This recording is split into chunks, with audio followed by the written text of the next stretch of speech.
ever really looked at one of these? A golf ball. We've all seen them, but have you ever stopped to wonder why all these dents? Why isn't it smooth? Wouldn't a perfectly smooth ball fly better, slice through the air cleaner? Well, if that's what you're thinking, prepare to have your mind, well, dented. Because the story of these little dimples is an incredible tale of accidental discovery, brilliant science, and game-changing engineering that completely transformed golf. So, let's tee off and uncover the secret of the dimples. Alright, let's rewind the clock, way back, to when golf was just starting to take shape in Scotland. What do you think they were knocking around? Probably simple wooden balls at first? Not exactly high performance. They were heavy, broke easily, and frankly, they flew about as well as a wooden ball.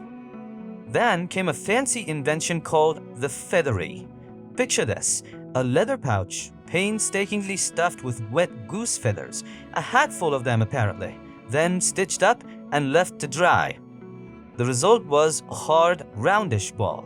Better than wood, for sure, but making them was a nightmare, which meant they were super expensive. Plus, if they got wet, disaster. And most importantly, they still didn't fly that great. Golfers back then were dreaming of a better ball. Years rolled by until the mid-19th century when a new material was discovered from a tree in Malaysia, gutta percha. This was a kind of resin, soft and moldable when heated, but hard and tough when it cooled. Someone had the bright idea, let's make golf balls with this. These gutty balls quickly became all the rage. Why? They were way cheaper than featheries, waterproof and much more durable. A real game changer. But there was a catch.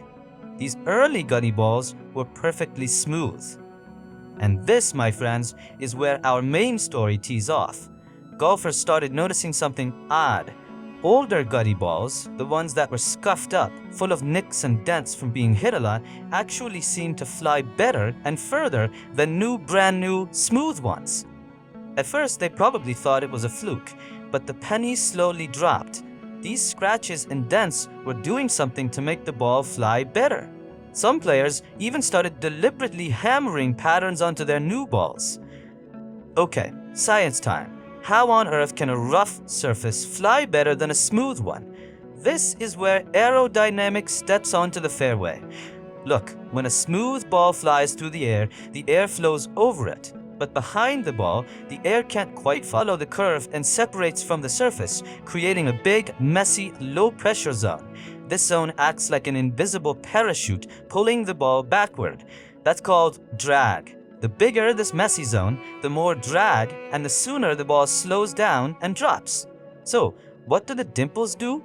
These little indentations are pure genius. They create a very thin layer of turbulent or messy air right next to the ball's surface. Now, this might sound bad, but this thin, turbulent layer actually helps the main airflow kind of stick to the ball's surface for longer as it goes around the back. The result? That low-pressure, messy zone behind the ball becomes much smaller.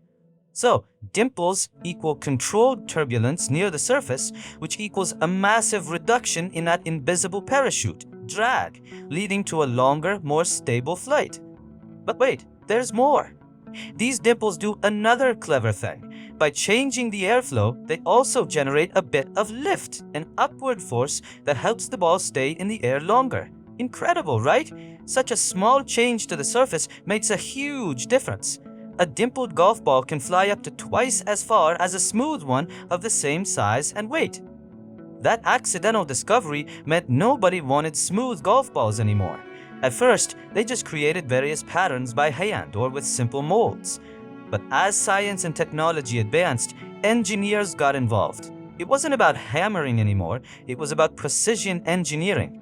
They started researching the best shape, size, depth, and arrangement of these dimples. Today, a typical golf ball has between 300 and 500 dimples. Though there's no single standard number, each company has their own secret sauce, patterns developed through tons of testing and computer simulations to get the best aerodynamic performance. Some designs are for more distance, others for better spin when the ball lands. And the balls themselves have become super advanced too.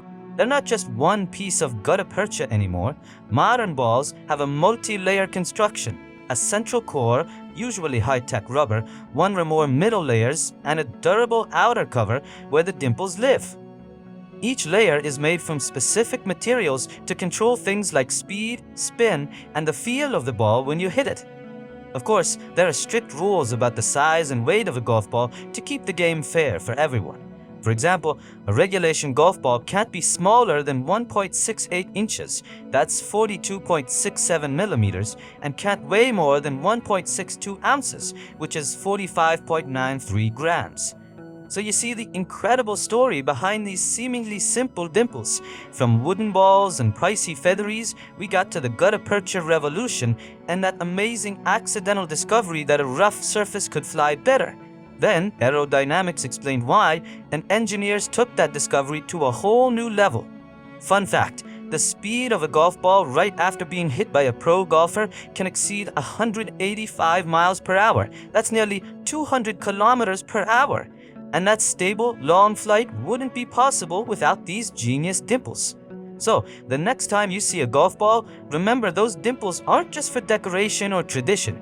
They're the result of a long journey of experience, curiosity, a massive accidental breakthrough, and a whole lot of precise science and engineering that literally revolutionized how this little ball flies. I hope you enjoyed this dive into the unseen world of golf ball secrets. The world around us is packed with these hidden stories and everyday objects. What do you think? What other everyday things are right in front of us, but we've never really thought about their hidden story? Let us know in the comments below. We might just feature your idea in a future unseen episode. If you learned something new and had some fun, go ahead and give this video a thumbs up. And if you haven't already joined the Unseen crew, hit that subscribe button and ring the notification bell so you don't miss our next journey into the secrets behind the everyday. Until next time, stay curious.